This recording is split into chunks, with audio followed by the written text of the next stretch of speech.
साल 2014 में Malaysian airlines flight 370 का प्लेन कुआलालंपुर से टेक ऑफ करता है, लेकिन टेक ऑफ के 27 मिनट्स बाद ही ये प्लेन अचानक से गायब हो जाता है और फिर आज तक इस प्लेन का कभी पता नहीं चल पाया है। इसे एविएशन इंडस्ट्री का सबसे बड़ा रहस्य माना जाता है, जो कि 11 सालों बाद भी अनसुलझा है।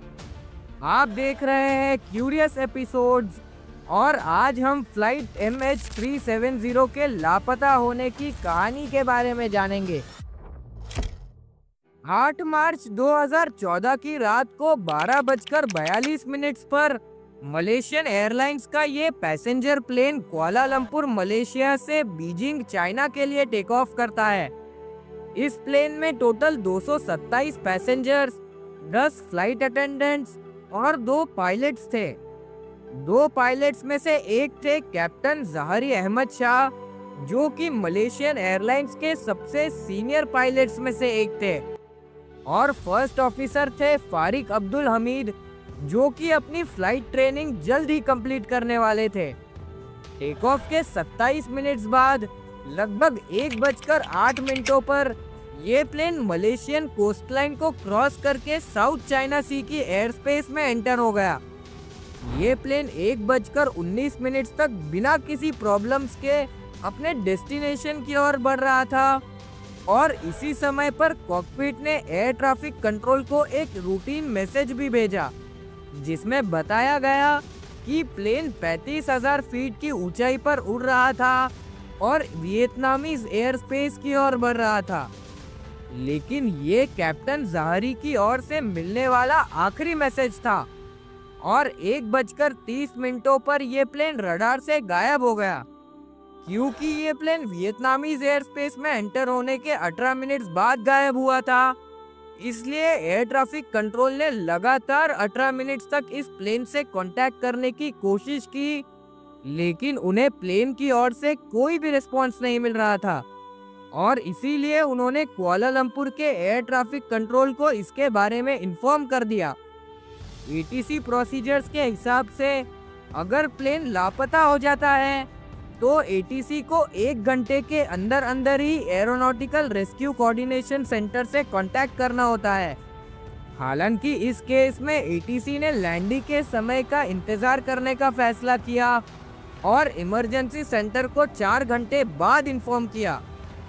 फिर उसी सुबह 6:32 पर ठीक उसी जगह सर्च ऑपरेशन लॉन्च किया गया जहां से कि प्लेन गायब हुआ था।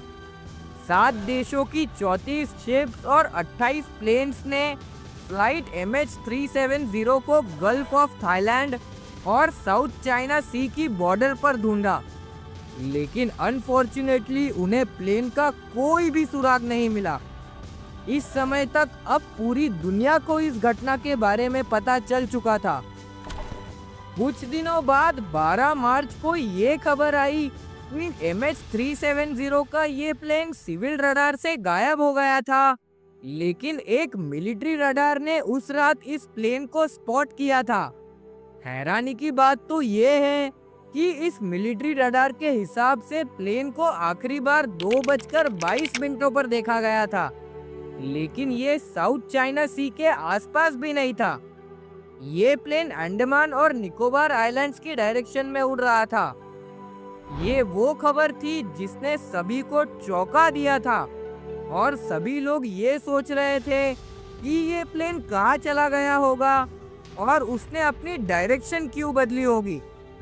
24 अप्रैल तक समुद्र के सरफेस पर चल रहे सर्च ऑपरेशंस को रोक दिया गया, क्योंकि इससे कोई भी रिजल्ट्स नहीं मिल रहे थे। क्योंकि प्लेन क्रैश हो गया था, इसलिए वो समुद्र के सरफेस पर तैर नहीं सकता, और इसलिए डीप ओशन सर्चेस किए जाने लगी, जिसमें समुद्र के अंदर गहराइयों में जाकर प्लेन को ढूंढा जा रहा था। इस समय ये कई देशों और एजेंसीज को शामिल करते हुए किया गया सबसे बड़ा और सबसे महंगा सर्च ऑपरेशन था, और 3 साल की सर्च और $160 मिलियन खर्च करने के बाद इस सर्च ऑपरेशन को फाइनली बंद कर दिया गया, क्योंकि उस प्लेन से जुड़ी कोई भी चीज का कुछ भी पता नहीं चल रहा था। 25 जुलाई को रिसर्चर्स को एक सफलता मिली क्योंकि उन्हें उस प्लेन के मलबे का पहला टुकड़ा मिल गया था। मेडागास्कर के ईस्ट में लोकेटेड रियूनियन आइलैंड के किनारों पर राइट विंग के फ्लैपरॉन का एक टुकड़ा तैर रहा था, लेकिन इसके बाद किसी भी रिसर्चर्स को आगे की सर्च में कोई भी प्रोग्रेस नहीं मिली। साल 2018 में ओशियन इन्फिनिटी नाम की एक अमेरिकन कंपनी ने मलेशियन गवर्नमेंट के साथ नो फाइंड नो फीस की शर्त के साथ एक नया कॉन्ट्रैक्ट साइन किया, लेकिन अनफॉर्चुनेटली वो भी अपने इस मिशन में फेल हो गए। आज तक मलेशियन एयरलाइंस MH370 के मलबे के कई टुकड़े दुनिया भर की अलग अलग जगहों पर पाए गए हैं, जिनमें coast of Africa, Indian Ocean और ऑस्ट्रेलिया भी शामिल है। मलबे के और कई टुकड़े जो पाए गए थे उनमें पंख या विंग का टुकड़ा, एक सूटकेस और दूसरी कई छोटी चीजें शामिल है। रिसर्चर्स और एविएशन इन्वेस्टिगेटर्स ने प्लेन के साथ क्या हुआ हो सकता है, इसके बारे में कई थ्योरीज दी है।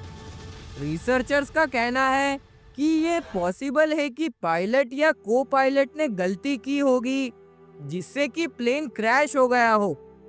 कुछ इन्वेस्टिगेटर्स ने सजेस्ट किया है कि प्लेन को किसी आतंकवादी या किसी और इंसान ने नुकसान पहुंचाने के इरादे से हाईजैक कर लिया हो सकता है।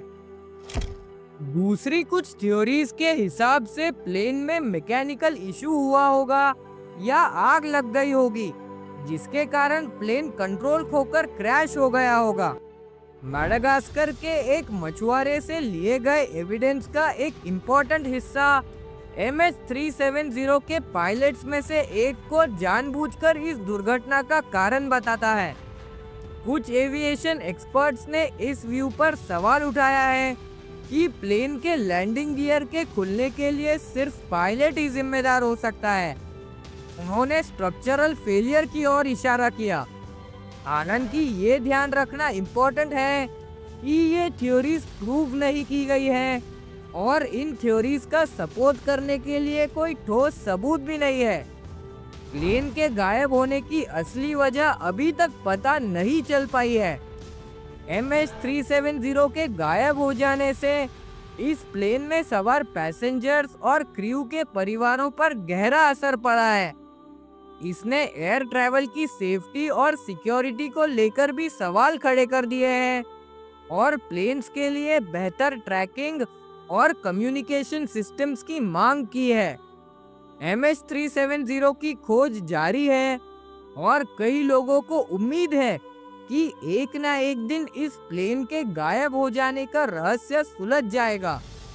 MH370 के साथ क्या हुआ होगा? आपको इस बारे में क्या लगता है? हमें कमेंट्स में ज़रूर बताएं। मिलते हैं अगली बेहतरीन वीडियो में। जय हिंद।